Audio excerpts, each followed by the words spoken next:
Wow. The Minutes, a new play by Tracy Letts. Um, Let me just get out of the way that it was at Studio 54. I love that theater. Um, I swear I can still smell the faint aroma of cocaine in the corners and gin flowing and Liza and Peter Allen and all the greats from the 80s partying in that space. I still feel that energy. So I love that theater. The energy was a little hard to feel in that kind of energy tonight. Wow. One of the sayings for this play is the smallest towns keep the biggest secrets. Yeah. So, okay, let me get right to it. This play, The Minutes, it's a city council meeting, and it is a closed meeting for the city council in this small town called Big Cherry. And right away, Noah Reed. Okay, Noah Reed. I did not know he was in this play. I didn't pay that close attention. He's from Schitt's Creek. He plays Patrick. Oh, love him, right? Anyway, he comes in and he missed last week's meeting. And he's saying, I heard some rumors about Mr. Karp, one of the other members of the city council, and that he won't be there. And nobody is like, oh, don't talk about that. Ooh, no, no, no, no, don't. So the meeting gets started. Tracy Letts, who is the playwright, who is a brilliant playwright. I've already posted that. I'm going to say it again. I just love and adore him. He plays the mayor. Blair Brown, look her up. You guys know who I'm talking about. Brilliant actress. She's in this. Jessie Mueller. Jessie Mueller, who is most often seen in musicals. She was the original in the musical Waitress. She was the original Carole King in the musical Beautiful. She's done tons of musicals, and I've tried to see her numerous times, and every time I go to see her in a show, she's out. Anyway, this isn't a musical, but she plays the city clerk, which is an important role. The other great, Austin Pendleton. Google him. Austin Pendleton. It's this little old man who has been this little old man for probably 30 years. And he plays these parts, a cantankerous old man. Brilliant performance.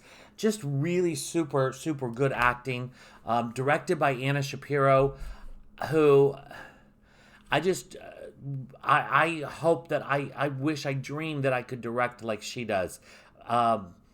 And brilliant director. She directed Tracy Lett's August Osage County on Broadway that I fell in love with, that I'm now directing at Melon Patch. And she directed this. So the whole thing is, and I don't want to give it away, but it starts out with, okay, as the meeting begins, you approve the minutes from the last meeting. Except they're not, because the minutes are not there. And Noah Reed, what is his character name? Mr. Peel. Mr. Peel says, whoa, where are the minutes? I wasn't at the meeting. I need to know. Oh, they're not ready yet. They're not. Well, has that ever happened? Fast forward.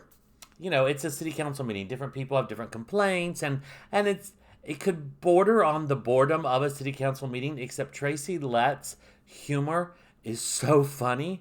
And all throughout, there's little things that are thrown out there that different people say.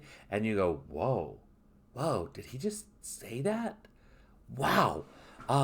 Very true to life. If you've ever sat in on small town city council meetings. Very true to life. And then when you find out the whole thing about Mr. Karp and why he's not there, and an issue comes up and find out, the minutes are available, but she was told not to send them out. And so then begins a reading of the minutes, which leads to a reenactment of what happened at the last meeting. And you come to find out the story of this town, Big Cherry, is a lie. And the history that is being taught, and that is accepted, and that is celebrated, is a lie. Is not true. And the true story, the story of the struggles, the story of the indigenous people who lived there, the story of what happened to them, has been erased almost. Hence why Mr. Karp is no longer on the council. And then comes the discussion of a very timely message of what history do we really want to celebrate? What history do we want to know? What history do we want taught to our children? The history we're comfortable with?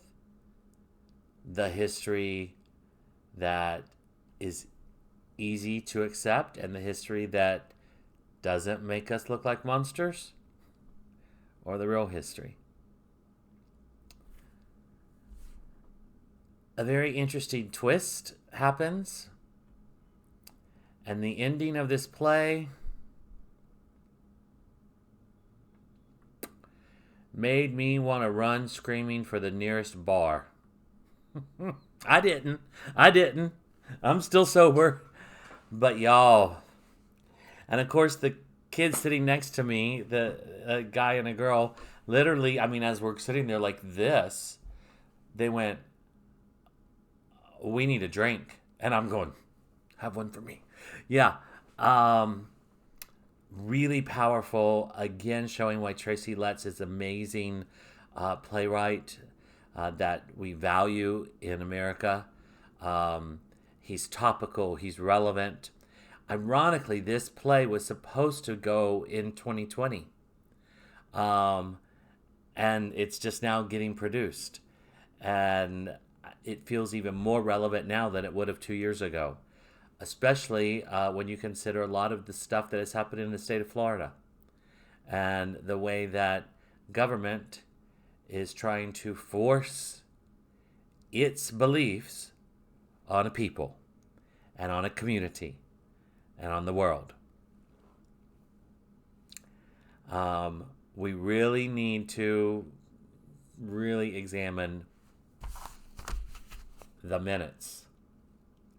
A fabulous play, 90 minutes long. If you get to New York, come see it. Even if you're not sure you agree with the subject matter, which if you don't, you may need to do some thinking. But the brilliant performances. It was hysterically funny, like Tracy Letts does. He has this wit, and he writes so beautifully, and it's so funny that you find yourself laughing and then going, "Huh? Really?" And I love that. I love it so much. I'm having the best time. I'm really excited about the rest of the shows I've gotten. I know I haven't posted yet about seeing Funny Girl. I will. I think. It was good. I'm so glad I saw it, and I encourage you to see it as well. Okay. All right. That was the minutes. I'm off to bed. Good night.